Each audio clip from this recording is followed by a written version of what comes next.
আল্লাহ তাবারাক ওয়া তাআলা গোটা পৃথিবীটাকে কালো চাদর দিয়ে ঢেকে দিলেন, আঁধার, তার ভিতরে আলোকে টেনে বের করে আমাদের দেখার ব্যবস্থা করে দিলেন। তেমনি যখন কিয়ামত হবে, সূর্য ভেঙে যাবে, চন্দ্র ভেঙে যাবে, তারা থাকবে না, বিদ্যুৎ প্রকল্প থাকবে না, জেনারেটর থাকবে না, জোনাকি পোকা থাকবে না, দেশলাই থাকবে না, মোমবাতি থাকবে না। এক কথায় যেসব বস্তু দিয়ে দেখা যায় এগুলো কিছুই থাকবে না। তাহলে দেখবো কি করে?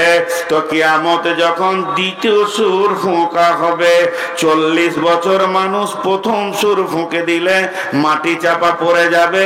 পৃথিবীর বুকে গাছপালা, ঘর বাড়ি, নদী নালা, পশু পাখি, চন্দ্র সূর্য তারকা, ভৌমা, আপনার বিজ্ঞানে আপনার সৌর জগৎ থেকে নিয়ে ভৌত জগৎ পর্যন্ত কোনো কিছু থাকবে না। মানুষ থাকবে না, প্রাণী থাকবে না, সব মাটি চাপা পড়ে দিয়ে পৃথিবীটা জিরো অবস্থায় থাকবে 40 বছর। 40 বছর পর সুম্মা নুফিখা ফীহি উখরা, দ্বিতীয় সুর যখন ফোঁকা হবে তখন মানুষ উঠবে এবং দেখবে কিয়ামুন ইয়ানজুরুন, তারা উঠে দাঁড়িয়ে দেখতে শুরু করবে। কি দেখবে? সেদিন প্রথম যেটা প্রয়োজন সেটা হলো আলো। ওরে আমার মা, ও আমার বেটি, সেই দিনে প্রথম প্রয়োজনটা হচ্ছে আলো। আল্লাহ তাবারাক ওয়া তাআলা আলো দেবেন কি করে?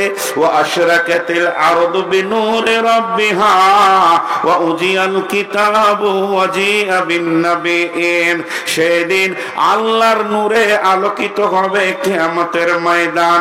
আর ওইটা সীমাবদ্ধ থাকবে একই জায়গাতে। যেমন জিনেরা একজনকে দেখা দেয় আর একজনকে দেয় না, একই জায়গায় দুই বন্ধু আছে, একজন দেখতে পেয়েছে একজন পেয়েছে না, ওই নূরটা একজন পাবে আর একজন পাবে না। যারা ঈমানদার হবে তারা পাবে। আল্লাহ সূরা হাদীদে বলছেন, ইয়াওমা তারাল মুমিনিনা ওয়াল মুমিনাতি ইয়াসআ নূরুহুম বাইনা আইদিহিম ওয়া বিআইমানিহিম বুশরাকুমুল ইয়াওম, সেদিন তাদের নুজুর মানে উজুর অংশগুলো নূরে ঝকমক করবে। তাদের সামনে দিক প্রজ্বলিত হবে, ডান দিক প্রজ্বলিত হবে। আর সে আলো দেখে তারা হাসরের ময়দানে থেকে জান্নাতের দিকে ফুলসেরাতে হাঁটতে শুরু করবে। অতএব কিয়ামতের মাঠে প্রথম আল্লাহর দেওয়া নিয়ামত যেটা, সেটা আল্লাহর নূরের তাজাল্লি। যে সিঁড়িটা যে কোম্পানি তৈরি করেছে, পাশে একটা যেন মেডিকেল রাখে, হসপিটাল, কোন দিন ঠ্যাং ভাঙবে এইরকম করেছে। আবার পাতি দিয়ে দিয়েছে, সারাক্ষ দিয়ে পাটা মট করে ভেঙে যাবে। জি ভাই, আপনাদের বিরক্ত লাগছে নাকি? টেনশন নাই কিয়ামতের মাঠে? বলেন ইনশাআল্লাহ। আল্লাহ আমাদেরকে পার করবেন ইনশাআল্লাহ। গুনাহ করলাম তো কি হলো, তারই তো বান্দা নাকি? শিরক খালি করিয়েন না। গুনাহ করলাম তা কি হলো, তারই তো বান্দা, সে পার করবেন না তো কে করে? জান্নাত কি গরু ছাগলে লেগে করেছে নাকি? জান্নাত তো আমাদেরই। অতএব টেনশন করবেন না, আজকে টেনশন মুক্ত বয়ান চলবে।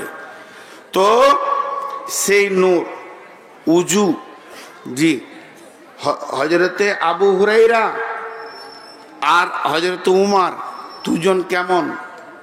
দাঁতের পাশে জিভ যেমন, একজন খুব কড়া একজন খুব নরম, বুঝতে পেরেছেন?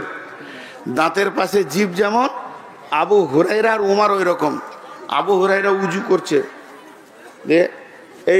এই পর্যন্ত কোরআনে আছে, ওয়াইদিয়াকুম ইলাল মারাফিক, মারাফিক এই পর্যন্ত, এই কোন এই পর্যন্ত ধো। আবু হুরায়রা এরকম টানছে, এইগুলোতে লাগাইছে। জি, কোনো কথা বলায় নাই।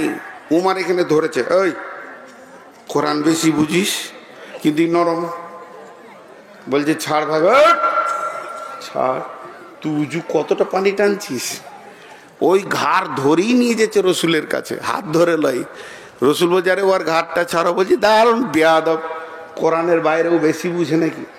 ইয়া রাসূলুল্লাহ উজু কতটা? ইয়া আইয়ুহাল্লাযীনা আমানু ইযা কুমতুম ইলাস সালাতি ফাগসিলু উজুহাকুম ওয়া আইদিয়াকুম ইলাল মারাফিক। আবু হুরায়রা কতটা তুমি ধুছিলে? উমর বলছে এই পর্যন্ত টানছি। ঘাটটা চার ঘাটটা। ইন্নামাল আমালু বিন্নিয়াত। কোরআন কি বলেছে? এই পর্যন্ত টানছে কেন? তাহলে কোরআনের বাইরে চলে গেছে না। নবীজি বলেন আবু হুরায়রা তুমি তোমার নিয়তটা বলো। আবু হুরায়রা নরম মানুষ, ধীরে ধীরে বলছেন ইয়া রাসূলুল্লাহ ইয়া হাবিবাল্লাহ, আল্লাহর কালাম পাকের উপরে আমার 100-তে 100 বিশ্বাস আছে। উজুর জায়গা এই পর্যন্ত, আমার উজুর নিয়ত মারাফিক পর্যন্ত থাকে। তবে আপনি বলেছেন উজুর পানি যত দূর যাবে নূরে ঝকমক করবে, এর জন্য আমি পানিটা একটু বেশি করে লাগাইছি, যাতে করে কিয়ামতের মাঠে আমার এগুলো যেন ঝকমক করে। নবীজি বলেন উমর হলো ও তো উজুর নিয়তে বলছে না, বরং ওটা নূরে যেন ঝকমক করে। ও মুমিন মুসলমান, যারা সালাত আদায় করেছে 5 ওয়াক্ত, কোনো কারণে যদি সালাত মাফ হয়ে যেত, কাজের চাপ আছে, চাষের চাপ আছে, ব্যবসা বাণিজ্যের চাপ আছে, খরিদ্দারের চাপ আছে, এই কারণে যদি সালাত মাফ হয়ে যেত বন্ধুরে, কারবালার ময়দানে ইমাম হোসেনের মাফ হয়ে যেত। কঠিন দিনে ইমাম হোসেনের সালাতের মাফ ছিল না। অতএব যারা উজু করেছে উজুর অংশগুলো নূরে ঝকমক করবে। এবার বেঈমানদের নেগেটিভটা শুনেলেন, ইয়াউমা ইয়াকুলুল মুনাফিকুনা ওয়াল মুনাফিকাতু লিল্লাযীনা আমানু জুরনা নাকতাবিস মিন নূরিক কিলা ইরজিউ ওয়ারাআকুম ফালতামিসু নূরা ফাজুরিবা বাইনাহুম বিসুরিল লাহু বাবুন বাতিনুহু ফীহি রাহমাতুন ওয়া জাহিরুহু মিন কিবালিহিল আযাব। সেই দিনে যারা বেঈমান হবে, ঈমান আনেনি, নামাজ পড়েনি, যারা আল্লাহকে মানেনি, রাসূলকে মানেনি, ওই মুনাফিকের দলেরা অন্ধকারে ঘুরঘুর করবে, তারা আলো পাবে না, টেনশন করবে পুলিশের হাতে কেমন করে পার হব। তখন তারা যারা নূর পেয়েছে তাদের কাছে গিয়ে বলবে তোমাদের নূরে আমাদেরকে শামিল করে না।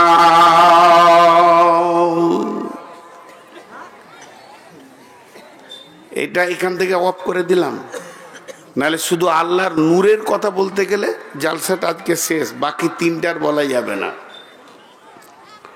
ছোট্ট করে খালি একটা কথা আপনাদেরকে বলবো, এখানে আমভাবে সকলের খাওয়ার ব্যবস্থা করা হয়েছে না? আলহামদুলিল্লাহ। কুপন নেই? দাও একটা উদাহরণ দিই, বেশিরভাগ মুর্শিদাবাদ মালদাতে আছে 50 টাকার টিকিট, 100 টাকার টিকিট, ওটা মাদ্রাসারই কাজে লাগাই ওরা, এবং শ্রোতারাও ওইটা আনন্দিত। খাবারটা যা দেয় 50 টাকার, কিন্তু 150 টাকার টিকিট, মানে এটা আনন্দিত যে টাকাটা মাদ্রাসাতেই ঢুকে যায়, বড় ধরনের একটা আছে। তো আপনি এখানে ঢুকছেন ওই গেটে, তখনই হেড বলেন আপনার হাতে টিকিট দিয়ে দিয়েছে, খাওয়ারের ঘোষণাটা বাকি আছে, এখন রাত 10টার পর হবে। টিকিটটা পেয়েছেন সন্ধ্যে 6টায়, আর খাওয়ারের ঘোষণা কখন হবে? রাত 10টায়। তার মানে ওকে বুঝিয়ে নিতে হবে যে আমার এক থালা আছি। যে টিকিট পেয়েছে সে কি বুঝে নিল যে আমার এক প্লেট আছি। এ কথাটা বুঝতে অসুবিধা হচ্ছে আপনাদের? ঘোষণা বাদ থাক।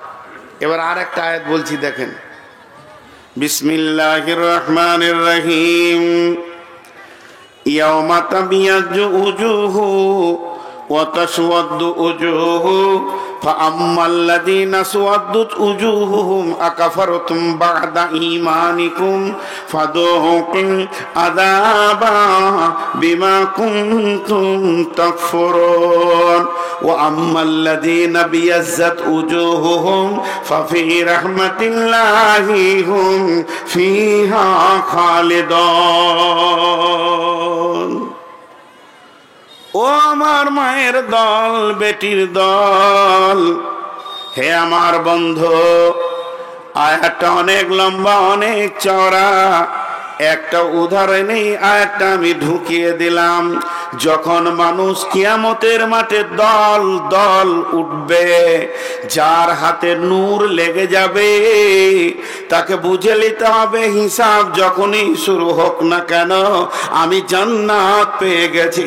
কোরআন বলছে ফাফি রাহমাতিল্লাহি হুম ফিহা খালিদুন, তুমি আল্লাহর রহমতের গণ্ডিতে আওতায় চলে এসেছো। আর যে লোকটার ওই নূরটা পেল না, আলোটা পেল না, হিসাব কতক্ষণ পর শুরু হবে সেটা দেখার দরকার নাই। তুমি বুঝে নাও তোমার জান্নাত যাওয়া গেল না। জি ক্লিয়ার হয়ে গেল। কিয়ামতের মাঠে উঠার সঙ্গে সঙ্গে ওকে বুঝে নিতে হবে যে আমি জান্নাতি না আমি জাহান্নামী। আর হিসাব নিয়ে বসতে গেলে হবে না। আচ্ছা আমার কতক্ষণ? 3 ঘন্টা না আমি কি পাপ করেছি নাকি, না গত বছরকার শাস্তিটা লিখছেন? জি সোনার ক টাকা কেজি বাপ? আলুর সঙ্গে হবে তো? কথাটা একটা বোঝার চেষ্টা করেন। এটা একটা হয়ে গেল। তাহলে কিয়ামতের মাঠে একটা নিয়ামত আল্লাহর দেওয়া রয়েছে, সেটা কি? নূর। সেটা কি? যা এতগুলো লোক মুখ খুলে না। সেটা কি? আল্লাহ আমাদের সকলকে তার নূর দান করুন, আমিন। নাম্বার 2, ইন্না আ'তাইনাকাল কাউসার ফাসাল্লি লিরাব্বিকা ওয়ানহার ইন্না শানিয়াকা হুয়াল আবতার। সেটা হলো হাউজে কাউসার। হাউজে কাউসার কেমন? হাউজে কাউসার গোল নয়, আবার ডিমের আকৃতিও নয়, চৌকান না চৌবাচ্চা। যত দূর আপনার নজর যাবে কিনারা থেকে কিনারা দেখতে পাবেন না। শুধু তাই নয়, গোটা হাউসটা সিকিউরিটি দিয়ে ঘেরা আছে, কেউ যেতে পারবে না। একটা গেটই কাউন্টিং হবে। এইটা হলো আল্লাহর হজে কাউসার, আল্লাহর হজে কাউসারের মালিকানা আল্লাহর। আল্লাহ আতা করেছেন ইন্না আ'তাইনাকাল কাউসার। আতা করেছেন কাকে? নবী মুহাম্মদ রাসূলুল্লাহ সাল্লাল্লাহু আলাইহি ওয়াসাল্লামকে। এটা হাদিয়া দিয়েছেন, তোহফা দিয়েছেন। সেই দিনে কাউন্টিং করবেন কে? খাবেন কে? পেয়ালা তুলে দেবেন কে? তিনি হলেন আখিরি পয়গম্বর। জোরে বলেন নবী মুহাম্মদুর রাসূলুল্লাহ সাল্লাল্লাহু আলাইহি ওয়াসাল্লাম। এরপরে পানি পান করতে যাবে কি? তার উম্মতেরা যাবে। নূর মোহাম্মদ যাবে, আব্দুল্লাহ যাবে, আতাউল্লাহ যাবে, আব্দুল সত্তার, আব্দুল গাফফার, মিজানুর রহমান, সফিউর রহমান যাবে। কিন্তু হাদিসের মধ্যে আছে, মুসলিম শরীফের হাদিস, আল্লাহর নবী বলবেন সোহকান সোহকান লিমান গায়্যারা মিন দীনি, সোহকান সোহকান লিমান বাদদালা মিন দীনি। নবীজির 63 বছর জীবনে কারো বুকে ধাক্কা দিয়ে কোনোদিন কাউকে অপমান করে সরাননি। এমনকি বেঈমান কাফের ইহুদি নাসারা পর্যন্ত রসুলের দরবারে এসে সম্মান পেয়েছেন, তাদের মেহমানদারি করিয়েছেন। ওই নবী সেদিন মন বেজার করে উঁচু কণ্ঠে বলবে, দূর হয়ে যা, দূর হয়ে যা, তুই আমার সামনে দাঁড়াবি না, তোর সাথে আমার কোনো সম্পর্ক নাই। একটা উম্মত আর নবী যে সম্পর্ক হতে হয়, নবী উম্মত, উম্মত নবী, এমন সম্পর্ক তোর সাথে আমার নাই। তুই আমাকে পরিবর্তন করেছিস, আমার দিনকে পরিবর্তন করেছিস। এক কথায় আমার রসুল যে আইনগুলো বানিয়েছেন দিনের, আমার নামাজে কোথা হাত থাকবে, কতটা রফায়েদান হবে, কতটা হবে না, কিভাবে আমি সালাত আদায় করব, কিভাবে রোজা আদায় করব, কিভাবে আমি পেশাবে যাব, পায়খানায় যাব, বিছানায় যাব, বিবির কাছে যাব, কিভাবে আমি খাওয়ার থালাতে যাব, কিভাবে আমি ঘুমাবো, এগুলো যে রুলস গুলো বানিয়েছে, আমার আপনার কাছে একটা রসুলের ফলো নাই। যখন ফলো থাকবে না, আমার চেহারাতে যখন রসুলকে পাওয়া যাবে না, তখন বিশ্ব নবী বলবে তুই আর আমি, আমি আর তুই কে বহুত দূরের পার্থক্য রয়েছে, বিধায় তোকে আমি এক চুল্ল পানি দিতে পারি না। আর যার ভিতরে সুন্নতে রসুল থাকবে, আমার নবী আদর করে মেহমানদারির পেয়ালা তুলে দেবেন, ওই পানিটা যে পান করবে জান্নাতে না যাওয়া পর্যন্ত তাকে আর ক্ষুধা লাগবে না, পিপাসাও লাগবে না। এর জন্যে কিয়ামতের মাঠে 2 নম্বরের সান্ত্বনাদায়ক জিনিস রয়েছেন, সেটা হলো হাউজে কাউসার। একটা তাফসীরে দেখছিলাম যে হাউজে কাউসারটা জমজমের কূপ থেকে তৈরি হবে। এখন যেটা জমজমের কূপ, এটাই পরিণত হবে হাউজে কাউসারে। একটা তাফসীরে দিয়েছে, তবে এটা রাসূলের হাদিস নয়। তো হাউজে কাউসার খুব, এটা হলো দ্বিতীয় নিয়ামত। রমজান আসছে না নাই? সামনে রমজান আসছে না আসছে না? কে কে রোজা রাখবো না? এতগুলা বেরোজগার বসে আছে। রোজাদারের 2টি খুশি, একটি খুশি ইফতারে, অপরটি হয় আল্লাহর দিদার রোজ হাসরের প্রান্তরে। ইসলামেরই সওদা নিয়ে আসছে ধরায় রমজান, ভোরের আগে নিয়ত বান্ধ, ভুল করো না মুসলমান। রমজানেরই 30 রোজা মাপ হবে তোর গুনার বোঝা, মাসুম শিশুর মতো আল্লাহ জীবন তোমায় করবে দান, ভোরের আগে নিয়ত বান্ধ, ভুল করো না মুসলমান। এই মাসেতে একটি রাত্রি সবে কদর নামটি যার, 1000 মাসের সেরা সেরাত ঘুচাই পাপীর দুঃখ ভার। এই রাতেরই উপাসনা আল্লাহর প্রিয় নজরানা, এই রাতেতেই নাজিল হলো নবীর উপর পাক কোরআন, ভোরের আগে নিয়ত বান্ধ, ভুল করো না মুসলমান। বেহেশতেরি 8 দরজা, রাইয়ান নামে একটি দ্বার, সেই দ্বারেতে ঢুকবে কেবল যারাই আল্লাহর রোজা রোজাদার, রোজাদারের মুখের ঘ্যান মৃগনাভির খুশবু সুমান, তাই তো এদের এত আদর করেন আল্লাহ রহমান। ভোরের আগে নিয়ত বন্ধ ভুল করো না মুসলমান।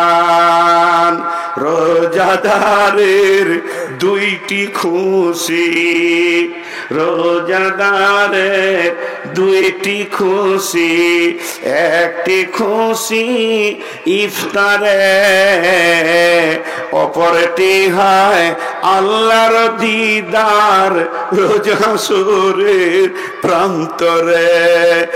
এত সুন্দর মধুর ডাকে যে জন সদা লুকিয়ে থাকে, রোজ হাসরে কানবে সেদিন পাবে না কো আল্লাহর দান। ভোরের আগে নিয়ত বন্ধ ভুল করো না মুসলমান। হে মুসলমান, কিয়ামতের মাঠে যে রব আপনার বিচার করবে, যে রব আমার বিচার করবে, যে রব মুমিনের বিচার করবেন, যে রব কাফের বেঈমানের বিচার করবেন, যে রবের হাতে জান্নাত, যে রবের হাতে জাহান্নাম। সারা পৃথিবীর বেঈমানদেরকে আল্লাহ জান্নাত যদি দিয়ে দেয়, কেউ তার বিরুদ্ধে আন্দোলন করতে পারবে না। সারা পৃথিবীর সমস্ত নবী আম্বিয়াকে যদি জাহান্নাম ভরে দেয়, তাও আল্লাহকে কেউ কিছু করে নিতে পারবেন না। এরকম একজন বিখ্যাত রব, তিনি রমজান মাসে যদি আপনি রোজা রাখেন, তো কঠিন কিয়ামতের দিনে আপনার মোলাকাতে আসবে। গোলাম রে, কেমন হালাতে আছো বলো? তাহলে একবার বলেন, যে লোকটাকে আল্লাহ কিয়ামতের মাঠে দেখা করবে একটা আমলের বিনিময়ে, তার নাম হলো রোজা। তাহলে কিয়ামতের মাঠে এর থেকে বড় নিয়ামত আর কি হতে পারে? কঠিন কিয়ামতের দিনে টেনশন তো আছেই আছে, কিন্তু ইমানদারদের জন্য কোনো টেনশন নাই।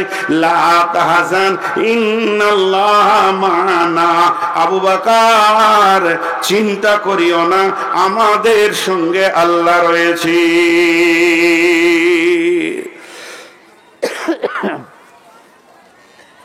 সময় কি শেষ হচ্ছে না নাকি? জি,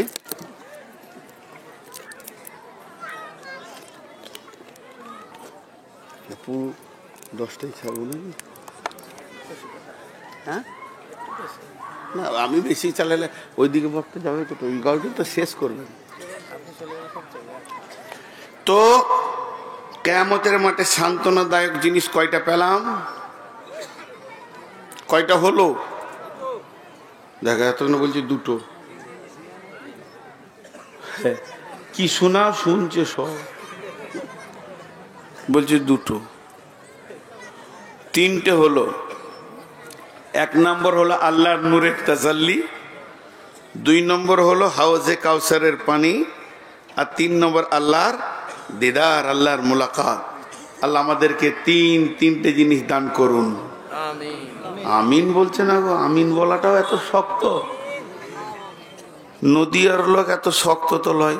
ভোরবেলায় বলছে বাসি ভাত খায় নদিয়ার লোক।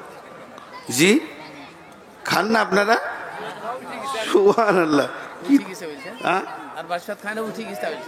না, ভোরবেলায় বাসি ভাত খায় আর খেজুর গুড়ে চিনি দেয় আর কালার দেয়। নদিয়ার লোক খুব ভালো। সুবহানাল্লাহ। আর র কে অ বলে। এটা একটা এলাকা আছে আপনাদের এইদিকে, ওই যে দেবগ্রাম ওইদিকে আত্রি বলবে আবার ওরা। রমজানকে বলবে ওমজান, এরা নদিয়া। জি, তো যাই হোক, তিনটে হলো।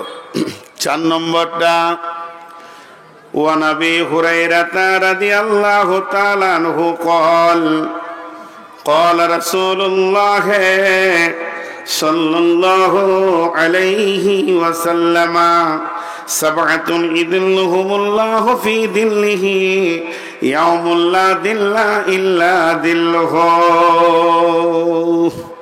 আহা, এটা যে কত মহব্বতের জিনিস। একটু ধ্যান দিয়ে এটা শুনেন, বিশেষ করে এটাই তাফসীর করার জন্য বেশি করে উঠেছি।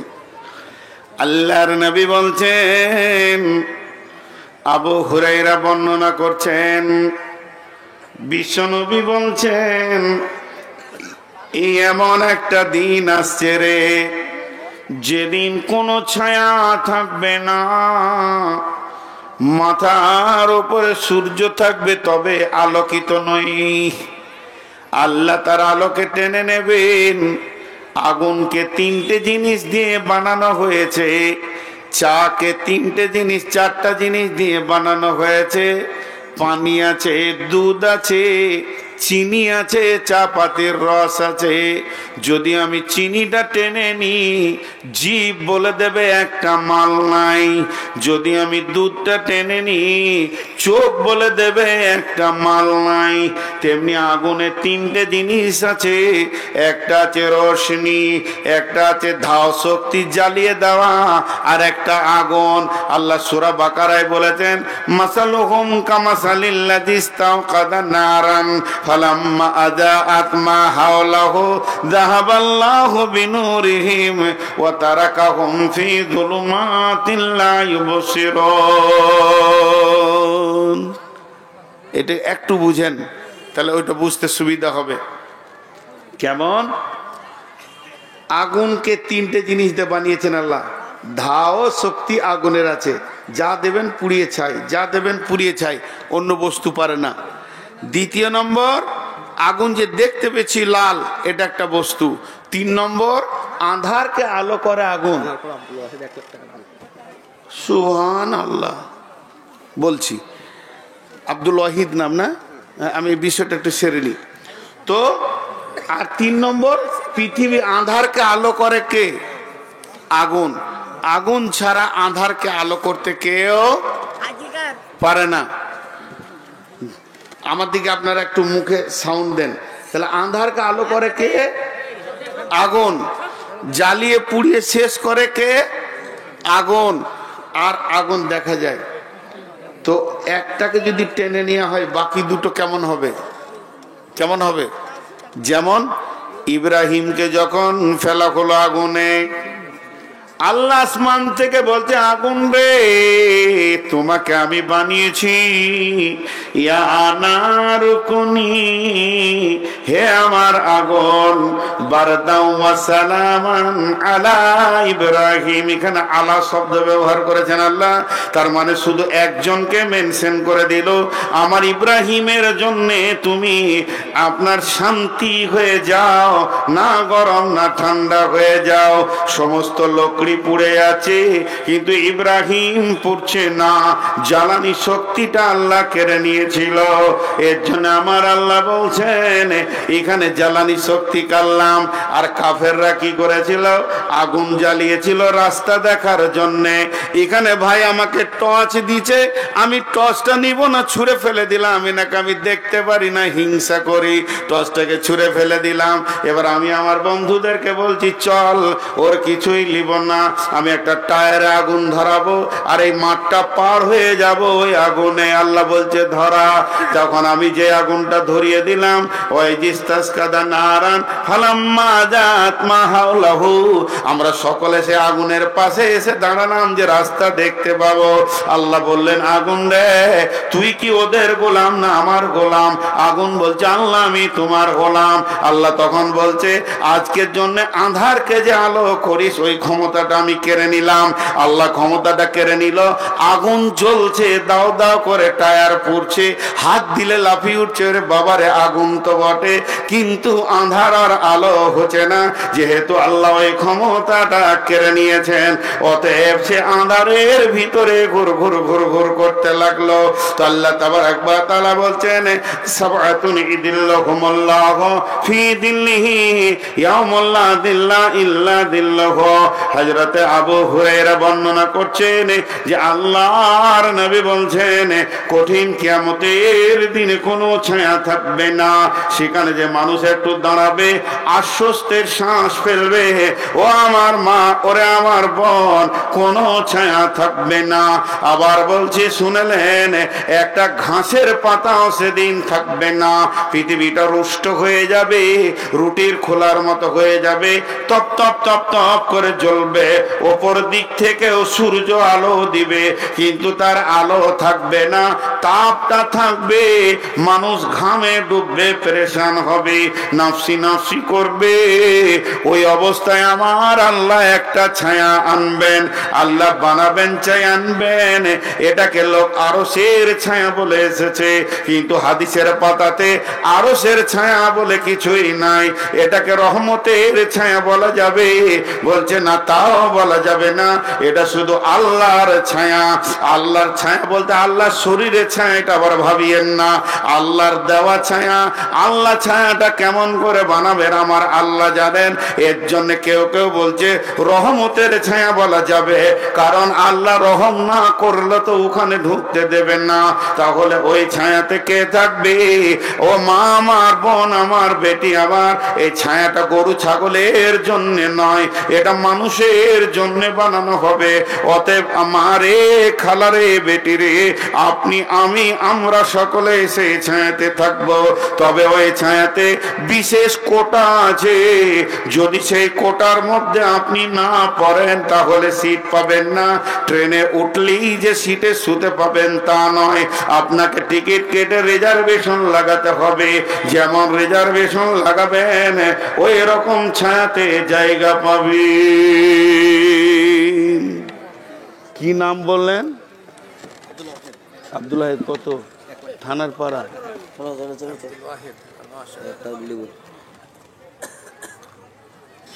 আব্দুল ওয়াহিদ, থানার পাড়া, 1 লক্ষ টাকা দিয়েছেন। আল্লাহ তার দানকে কবুল করুন, বলেন আল্লাহুম্মা আমিন। আল্লাহ তাকে জাযায়ে খায়ের দান করুন, আল্লাহুম্মা আমিন। এবং সেই মোতাবেক তার ব্যবসা বাণিজ্যে আল্লাহ লাভ দান করেন।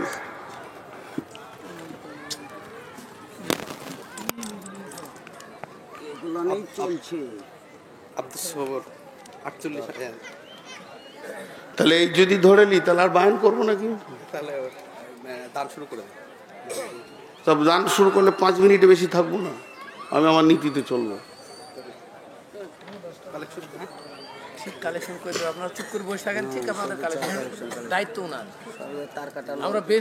আমি যদি কালেকশনই শুরু করি তো পরবর্তী দিনে জালসাতে আমার নাম হবে কালেকশনের বক্তা। আমি লাইফে ওটা করি নিয়ে করবো না, তাতে আপনারা আমাকে লেন আর না লেন, মিনিট 5 শেষ দিকে করি দেব। এইটা হলো আমার নিয়ম। এইটা হাদিসটা তো শুরু করেছি, তো আপনারা উঠিয়েন না। দেখেন আজকে এই মাদ্রাসাটা আছে বলি এই জালসাটা পেয়েছেন। মাদ্রাসাটা ধ্বংস হয়ে যাক এটা আমি চাইছি না, তার কারণ আমিও মাদ্রাসারই ফসল।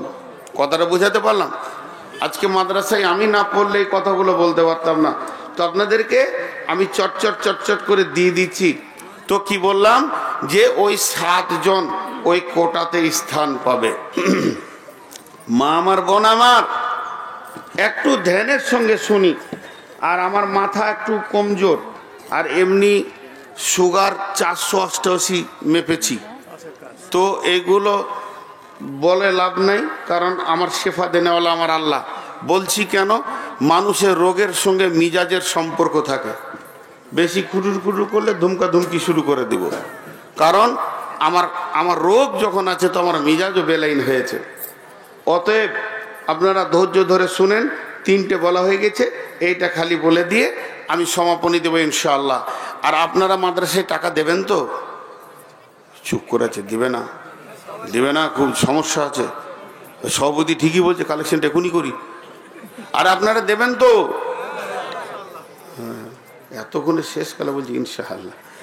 জি, তো আমার মা খালাদের ভিতরে চাদর গিয়েছে, আপনি বললে তো যাবে। আমি বললে ওটা আমি আনন্দ দেখতে পেয়েছি না, তুই চলে যাক না।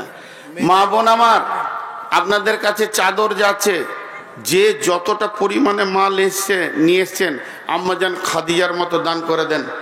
একদম একটাও ফেরত নিয়ে যাবেন না ইনশাআল্লাহ। চলেন, সে রহমতের ছায়ায় যারা থাকবে তাদের 7 শ্রেণীর লোক বলা হয়েছে। সাবাতুন ইযিল্লুহুমুল্লাহু ফি দিল্লিহি ইয়াউমুল লা দিল্লা ইল্লা দিল্লুহু।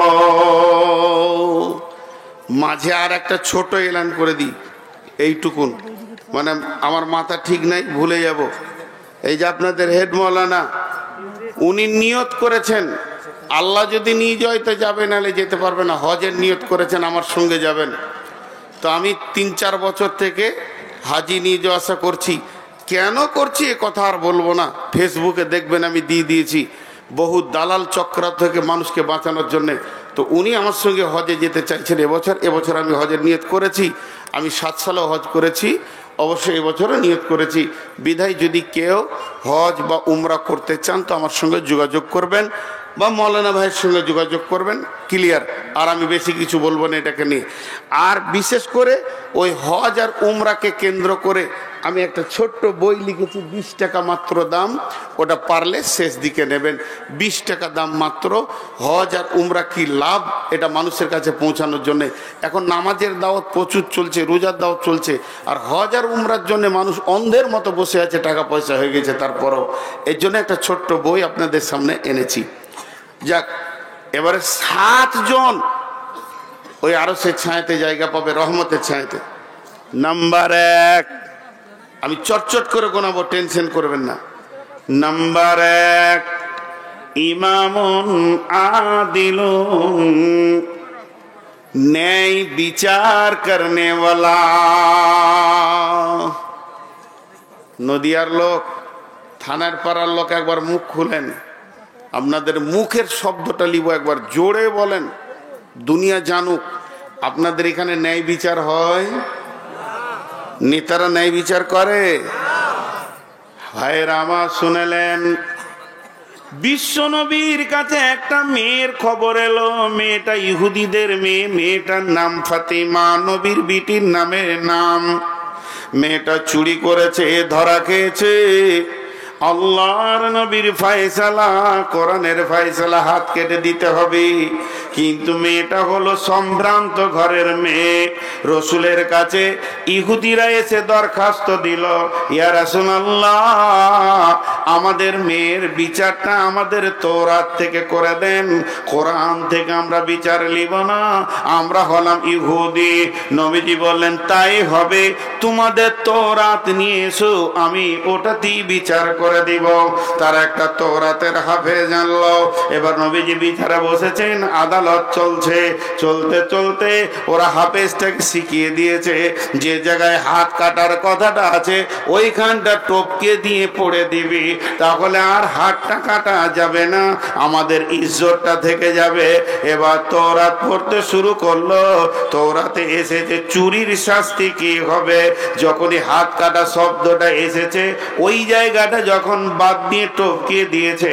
নবীজির একজন সাহাবী ছিলেন তওরাতের পণ্ডিত, বললে, বন্ধু আটকে যাও, কারণ আমার ওই জায়গাটা মুখস্থ আছে। এরা তো বেনে গেল।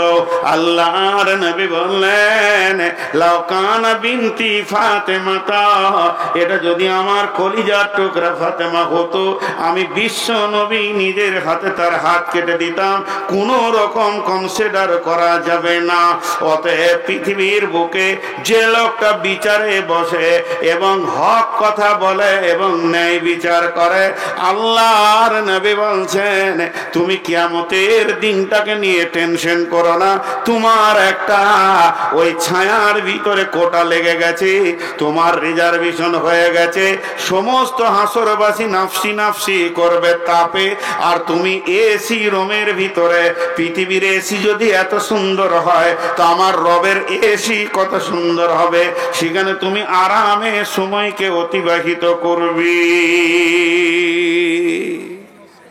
ন্যায় বিচার চলে গেছে পৃথিবী থেকে। হযরত উমারের বিচারগুলো যদি বলতে লাগি সময় লম্বা হয়ে যাবে, কিন্তু একটু ভাবেন ন্যায় বিচার নাই। আর আল্লাহ রসুল বলেছেন কিয়ামতের আগে কি হবে?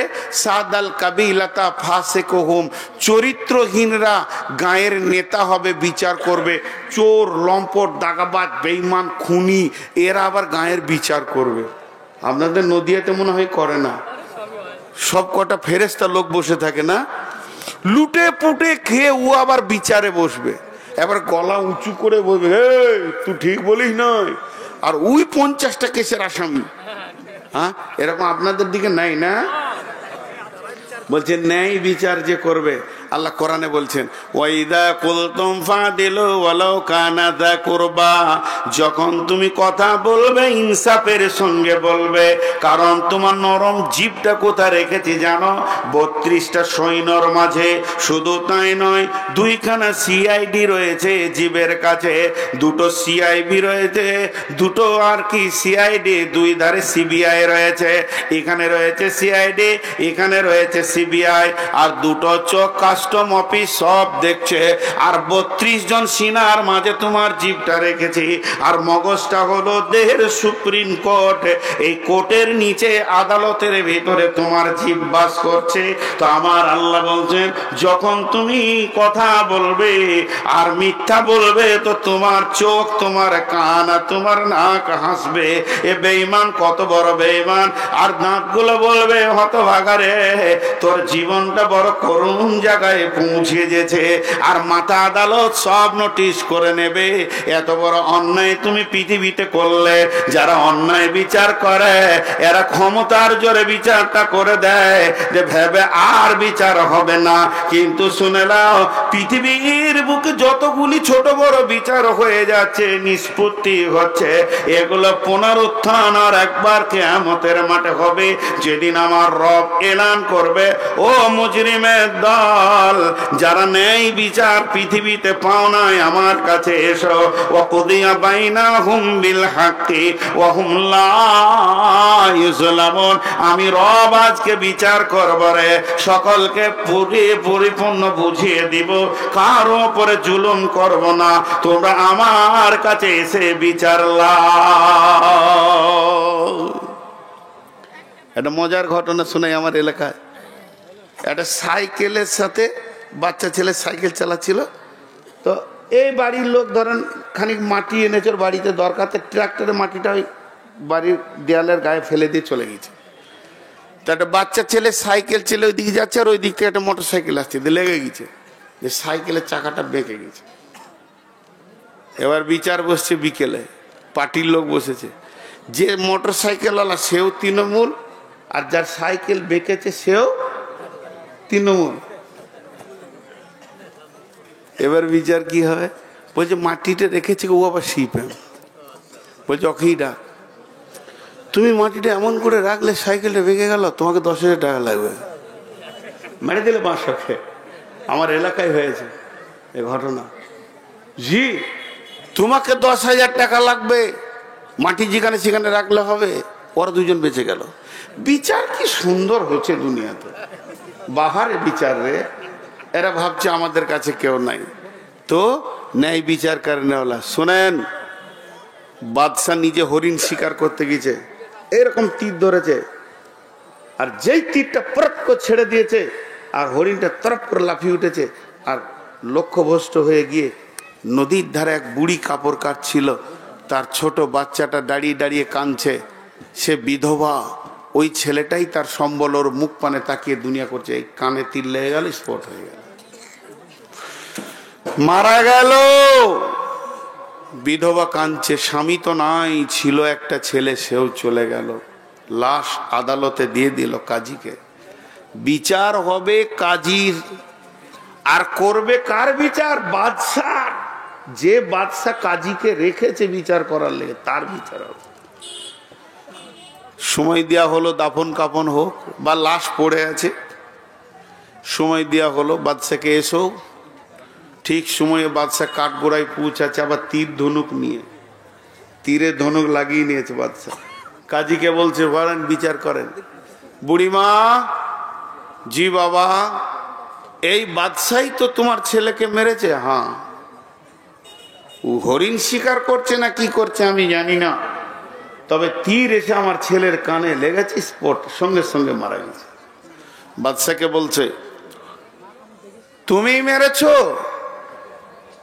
কি সত্য কথা, হ্যাঁ আমি মেরেছি, তবে হরিণ মারার লক্ষ্য ছিল, হরিণ পালিয়ে যাওয়ার কারণে তীরটা গিয়ে ছেলেকে লেগেছে। কাজী বলছে আমি তা দেখব না, তুমি মেরেছো এটাই শেষ, তুমি হরিণ মারবে, হরিণ তো লাফাতেই পারে, তো ওইদিকে কেউ আছে কিনা একটু দেখার দরকার ছিল না। কাজী বলছে জাল্লাদ, কতলের পরিবর্তে কতল কোরআন বলেছে, বাদশাহ হোক আর যাই হোক, এক্ষুনি গর্দনটা বুড়ি মায়ের সামনে লাশ বানিয়ে দাও, গর্দনটা থেকে মাথাটা নামিয়ে দাও। বাদশা তখন তীরটাকে টান মেরে ধরেছিল, হালকা করে ছেড়ে দিল, যে বলছে কাজী সাহেব আমি তীরটা বাড়ি থেকে কেন এনেছিলাম শুনেলেন? আজকে আপনি ন্যায় বিচার করেছেন বিধায় বেঁচে গেলেন, যদি আপনি অন্যায় বিচার করতেন তাহলে এই তীর দিয়ে আপনাকে আমি লাশ বানাতাম। আমার রাজ্যে অন্যায় বিচার চলবে এটা আমি মেনে নিতে পারি না, কেটে দাও আমার গর্দন, আমাকে লাশ বানিয়ে মাটির তলায় দিয়ে দাও, কিন্তু জানে শান্তি পাবো যে দেশে নেই বিচার চলছে। জাল্লাদ রেডি হয়ে গেল, খাপ থেকে তলোয়ার বের করেছে, বাদশাকে নিয়ে এসে নামানো হলো, পেছনে হাত বাঁধা হচ্ছে। বুড়ি মা বলছে বাপ, বাদশাকে বাঁচানোর কে কোনো রাস্তা নাই, এত সুন্দর ছেলে যে ন্যায় বিচারকে গ্রহণ করে। বুড়িকে কাজী বলছে ওকে একমাত্র বাঁচাতে পারবেন আপনি, যদি আপনি আপনার ছেলের খুনটা মাফ করে দেন এক্ষুনি বেঁচে যাবে, এছাড়া ওর দ্বিতীয় কোনো আর রাস্তা নাই। তখন বুড়িমা বলছে বাবা একটা ছেলে তো আমার চলেই গেল, তা আমি বাদশাকে মাফ করে দিলাম, জাল্লাদ তুমি তলোয়ার ফিরিয়ে নাও। যখনই জাল্লাদ তলোয়ার ফিরিয়ে নিল, বাদশাকে বেকসুর খালাস ঘোষণা করা হলো। অমনি বাদশা দৌড়ে গিয়ে বুড়িকে কোলে তুলে নিয়ে বলছে মা তোমার তো একটা সন্তান মারা গেছে, তো আমাকে কি তুমি সন্তান হিসেবে গ্রহণ করে নেবে না? আমার কাছে বাকি জীবনটা কাটিয়ে নাও। আল্লাহর নবী বলছেন পৃথিবীর বুকে যে ন্যায় বিচার করবে, ন্যায় সাক্ষী দেবে, অন্যায় অনুপরিমাণ জ্ঞান বশত করবে না। নবীজি বলছেন উম্মত তোমার চিন্তা নাই, সেই কঠিন দিনে তোমাকে পেরেশান হতে হবে না, ওই রকম একটা এসি রুমে তোমার কোটা লেগে গেছে। নাম্বার 2 ওয়ারাজুল ওয়াশাবুন শাফি ইবাদাতিল্লাহ, ওই যুবক আর ওই যুবতী যে যৌবন কালে আল্লাহর ইবাদত করেছে, যৌবন কালে বেশি বেশি করে আল্লাহকে ডেকেছে। এখন যুবতীদের যৌবন কালের ইবাদত কি আর যুবকেরই বা যৌবন কালের ইবাদত কি, এটা বলতে গেলে 1 থেকে 1.5 ঘন্টা লাগবে। শুধু আমি শর্টে বলে দিচ্ছি, যুবকের 2টি যৌবন কালে ইবাদত, একটা হলো যে কোনো উপায়ে ইনকাম করে নিয়েছে, অধীনস্থ মা বাপ ভাই বোন বিবি স্ত্রী ছেলে মেয়েকে সুখের দিন দেখানো। যত কষ্ট হয় যুবক তুমি তিলে তিলে ইনকাম করে নিয়ে এসে খাওয়াও। আর 2 নম্বর যুবকের ডিউটি হচ্ছে ওয়াল হাফিজুনা লিহুদুদিল্লাহ, আল্লাহর দ্বীনের এবং কোরআনের যদি কেউ অবমাননা করে রক্তটাকে সেখানে তুমি ঢেলে দাও, বুকের রক্ত ঢেলে দিয়ে এসে বেঈমানের জিভটাকে টেনে বের করে নাও এবং তাকে মওতের দরজায় পৌঁছিয়ে দাও। হয় তুমি মরো না হয় তাকে মারো, কারণ কোরআনের হিফাজতের দায়িত্ব তোমার। এই হলো যুবকের ডিউটি। আর যুবতীদের ডিউটি কে? ওরে আমার বেটির দল, যুবতীদের একটা ডিউটি, লুচ্চাদের হাত থেকে নিজের বডিটা বাঁচাতে হবে। লুচ্চারা যেন তোমার গায়ে হাত না দেয়, লুচ্চা যেন তোমাকে দেখে হাসে না হাসে, লুচ্চা যেন তোমাকে দেখে শান্তি না পায়, এটা তোমার হলো গুরু ডিউটি।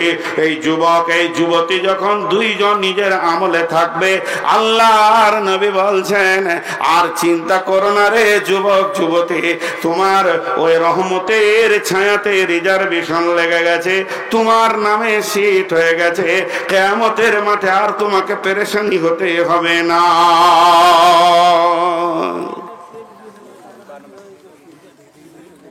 জি